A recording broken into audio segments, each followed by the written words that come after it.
But as we pass through here, take a look at the porches, specifically the ceilings on all the porches. I have a little story to tell you when we get out on the other side. Colony, right? Colony, right? Call them colony. Nice house, right? Beautiful, beautiful. I like it, right?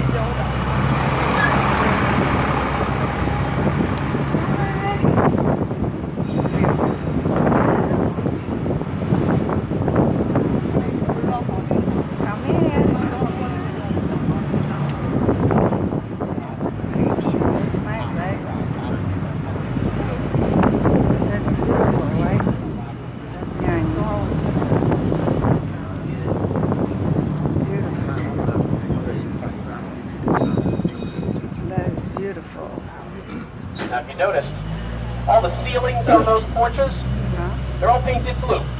They're all painted the same color blue. It's called paint blue. Some people call it haunt blue, but the actual pronunciation is paint blue. Folklore tells us that people back in the 17 and 1800s would paint the ceilings of their porches that color to keep spirits out of their home. See, the color was designed to mimic water. Spirits won't cross water, so it's thought to keep them out of your house. Bad spirit. Now, personally, I think spirits are much smarter than Keep that. bad spirit out. But it does serve a practical purpose. It keeps bees and moths beautiful. from making nests up there. Now, they think it's the sky, so they won't build their nest there. Now, that I do believe. But, you know, here in Key West, you're the third most haunted city in the country. So we do have our fair share of ghost stories down here. Ghost story. Tell me.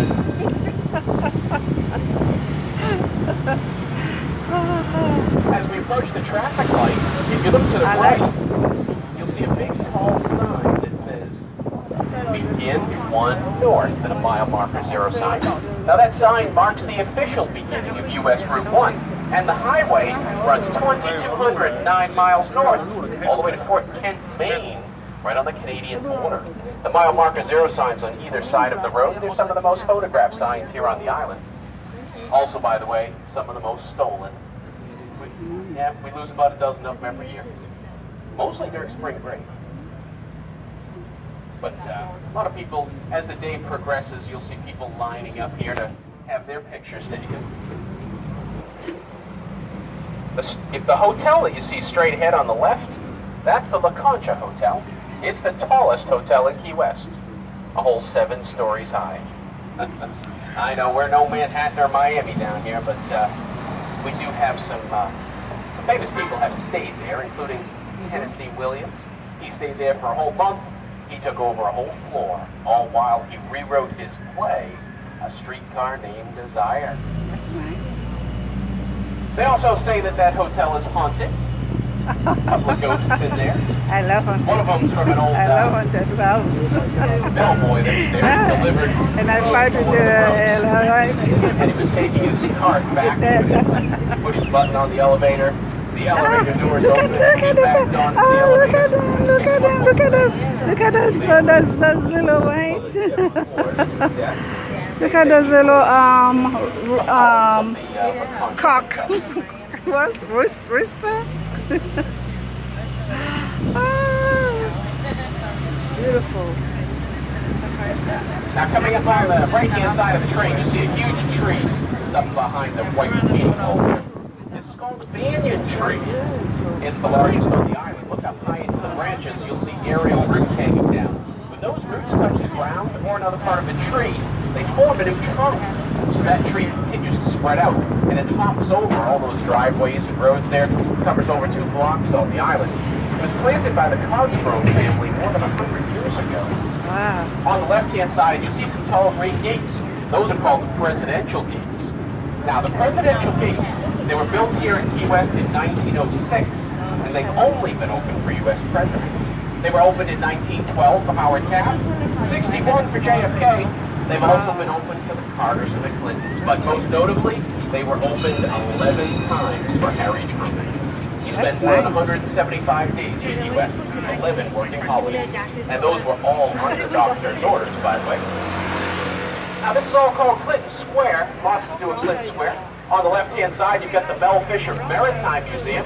Right next to that, the Margaritaville Resort. Then the beautiful brick building there. Yeah, that's what I That's our see. Museum of Art and History. It's called the Custom House. The cream-colored brick building just ahead of us, that's our only indoor mall on the island. Lots of great gift shops in there. My favorite store is all the way in the back. It's called Sweets of Paradise. Sweet of Paradise.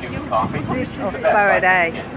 He also makes I love some of the those best names. fudge on Sweet the of island. You don't have to Paradise. take my word about the fudge. He puts out free samples so you can try it on your own. All the way to the left, you'll see the Key West Aquarium. Right next to that, the Shipwreck Treasure Museum with that big tall tower. So lots to do right down in this small area. Now, if you have tickets for the Cone Tour Train on the left-hand side, this is where we load up those tours. If you have tickets for the trolley, we load those up inside Mallory Square, a little bit further down there. Once I've dropped you off down the street, you can walk the block down the road, hop on the appropriate vehicle to take your tour. Now, if you don't have your tickets yet, and you would like to ride the train or the trolley, Already have Mexico. dropping you off right over there. I'm going to buy the Key They can West. take care of any ticket needs that you have. They also have tickets for all of the attractions here on the island.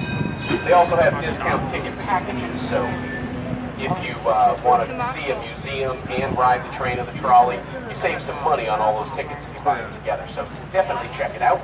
Now, while we're stopped here at the light, on the left-hand side of the train, straight ahead, that's our gift shop over there. But right at the top of the building, you'll see a yellow sign that says world-famous Cone Tour Train Depot.